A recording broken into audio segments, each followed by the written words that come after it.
Hey, what's up, guys? So today I wanted to talk about my middle school memories since I know that everyone has like their own differences and experiences with middle school, and I want you to know that my experience and memories were very nice, especially outside of school. But without further ado, let's just dive right into it. So the first one on the list, you can't forget about it.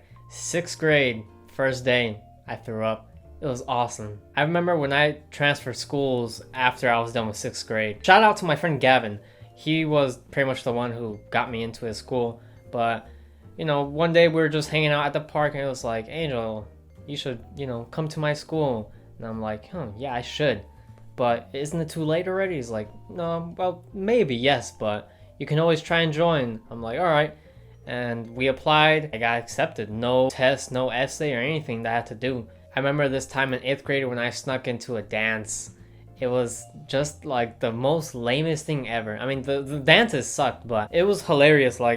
So I saw my friend Cardosa. He was making, since you had to have like an orange wristband thingy that they give out to you like pretty much a couple hours before the dance. My friend Cardosa, he was making one himself. It was during math class. He literally just cut really long rectangle of white and he just colored it orange. The people there, they were telling me to do the same thing. I was like, nah, I don't even want to go to the dance, man. And they were like, no, you gonna do it. You gonna do it. Then they, gave me the supplies. I'm like, okay.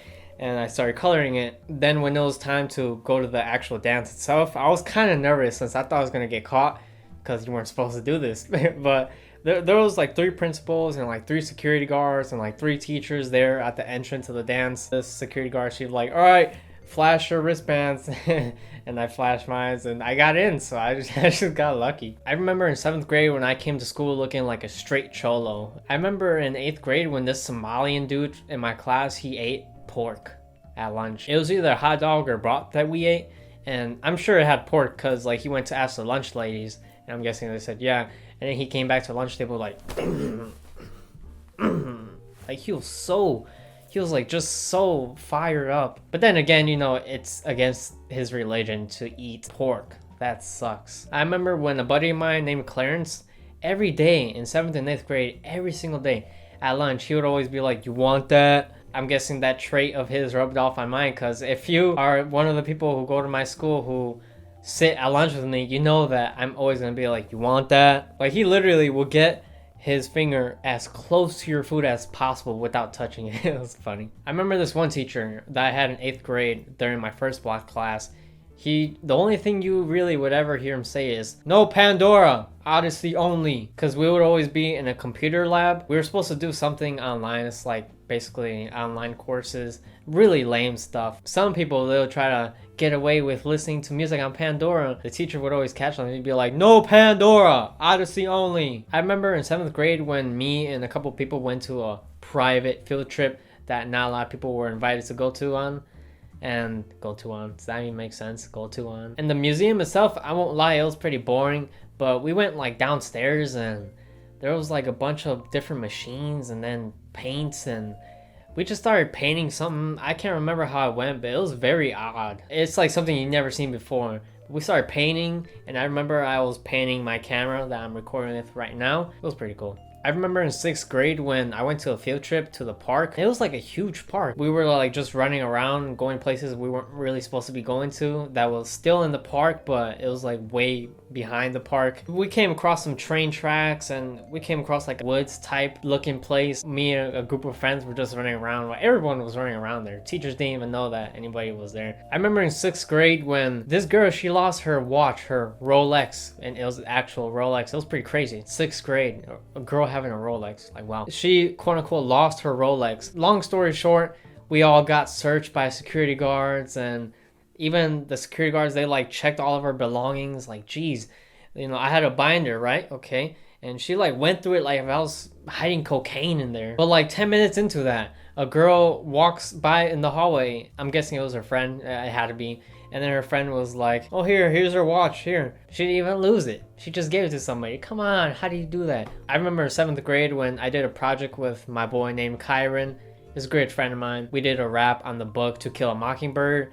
And That went pretty interesting. It was so lame. This has to be like one of the best ones. There was this teacher. Her name was Miss Horrigan. She was pretty strict. She already knew what was the deal with middle schoolers. Like every time when the bell rang after class, she would just stand by her door. Like, I'll give you a taste of how it was. Goodbye. And everybody, bam, they just ran off of their seats. Every single day. That was probably the best memory. I remember during 8th grade, my first day, I walked into the class, first block class, and I saw this really beautiful Hispanic girl. I was like, jeez. She had long hair, she had glasses. She looked just beautiful, beautiful. But like 2 months, I find out that she's like a complete meme freak. Like, I got nothing against people who are just like so crazy in memes, but seriously, like every time you would say hi to her, or if she would say hi to you, she'd be like, hey, and then this is how it went. So, she'd always give that high five. She'd be like, hey, and then she would be like, yeet. I'm like, stop it. You're beautiful. You shouldn't be brainwashed like this. And during the year, she just got really ugly and she got rid of her glasses. I'm like, damn. I like this one. It was during 8th grade when we were switching classes. My friend Irving, he was just standing by the door to the class where we were going to go to. That man, he was just bleeding. He was just like, he was just bleeding. He wasn't even doing anything. And then the teacher came out and he's like, go to the nurse. Go to the nurse. Like, he's a really sarcastic guy. My teacher, Mr. Adam, he was a great guy. But, he was just telling him, go to the nurse. And Irving, he was just like, he didn't even care. Like, blood was just dripping everywhere. His nose was just, dang, man, this sucks. He finally decided to try to cover his nose as best as he could, and geez, his whole hand was just full of blood. It's like, damn, that's crazy. Like, in my childhood, I bled so many times, and I bled like Irving a lot. That sucks. Like, the blood, it doesn't stop coming out. It just keeps, boom, it just comes out with vengeance. Can't forget the iconic one. I remember stink bomb prank in 8th grade, or more specifically, as you guys know, stink bomb prank on bus. That was a great video. And fun fact, I was actually gonna do that prank in an art class, like pretty much the last block of the school. I was gonna do it in art class, but then I was like, no, because I've seen a bunch of other people be like, oh, my teacher had to call in security and, evacuate the classroom because of how bad it smelled. And I'm like at the time, my mind was just like being rushed with that. I was like, oh man, I don't know if I should do it here or not because this is really risky. And then I decided to do it on the bus. And I actually had 2 stink bombs, but I only did 1 because of how bad it smelled. It's just so bad it smelled. It smells like rotten eggs. It smells like diarrhea. It smells like vomit. It is so bad. Like, geez. You crack it, bam, it's gonna fly right to you. It's crazy. I remember this time in 8th grade when me and all the boys in my class, we were going to the bathroom because we had bathroom breaks, right? This one guy named Cameron, he was like, hey guys, don't go out. Let's all get out at the same time. And we just went with it. The teacher, she was the one holding the door. She just saw everybody come out, like, all at the same time. And she was like, wow. Like, she didn't even laugh. She was just like, wow. I remember in 7th grade, these 2 crazy girls in my science class, they sat right next to me. One sat on the left, one sat on the right side. They were just so crazy, but they were into me. I'm like, no. Go find somebody your own type. But they just kept hollering at me. I'm like, no, please don't. I remember this one guy during my 7th grade year. Every time we got off of the bus, he would always, be behind me and he would be saying, Jansport. Like, dude, like, I know I have a Jansport backpack, but he said it every day. Like, it's really random. Dude was just like, Jansport. Like, what? I remember this one time when I put GTA San Andreas on my friend Kelvin's flash drive. Kelvin thought it was smart to launch San Andreas at the school computer during class in like some big computer lab. And the teacher, she saw it. She's like, oh, those graphics look illegal.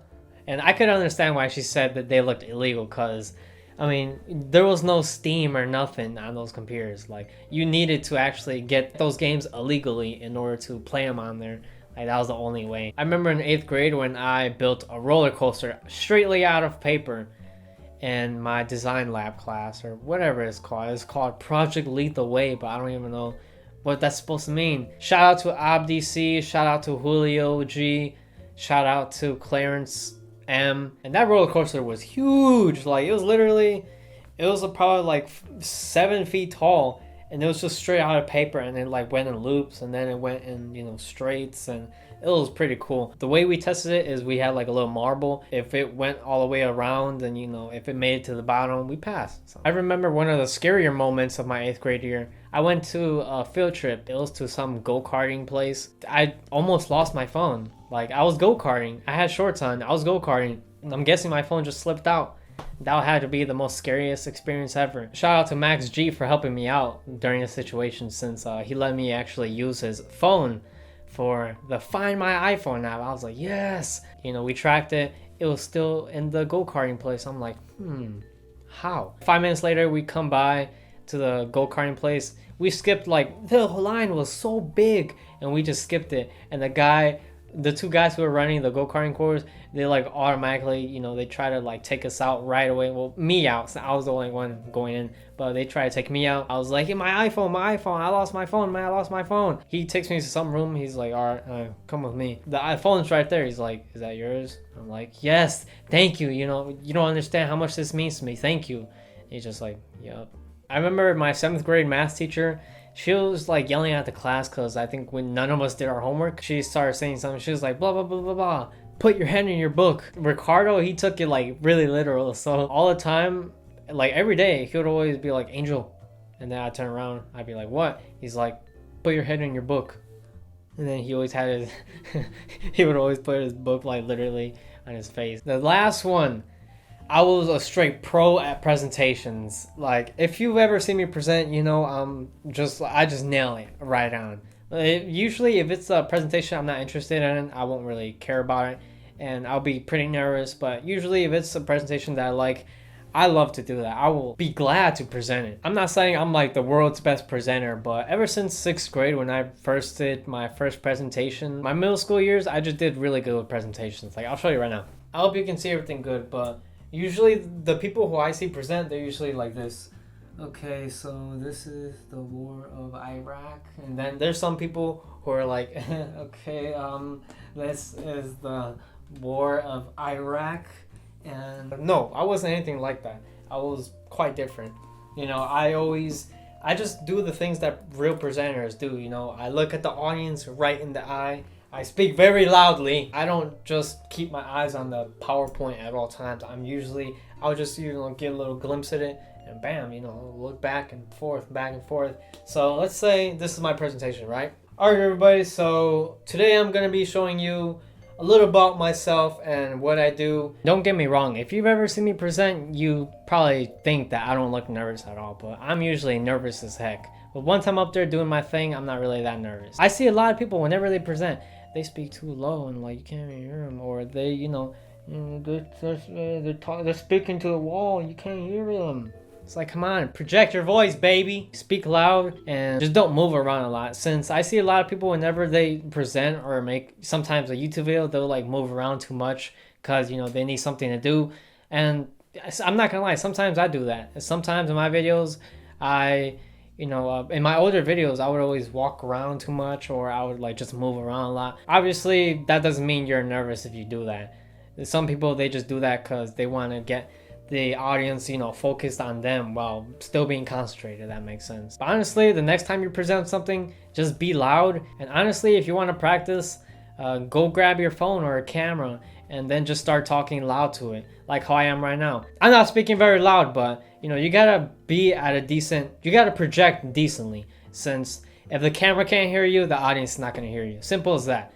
Especially if they're far away, you know, put your camera way back, like 10 feet away from you, and just start talking loud. And if the camera can hear you, they can hear you. So just keep that in mind. And just think of the camera lens as the audience's eye. You know, you gotta be looking at them. I mean, obviously, you want to be looking at them, at one person, you know, for 5 minutes, the whole presentation, but still, you gotta be looking around and all that. Anyways, that's it for this video. Hope you enjoyed it. Hope you enjoyed the memories that I have shared with you that I loved a lot.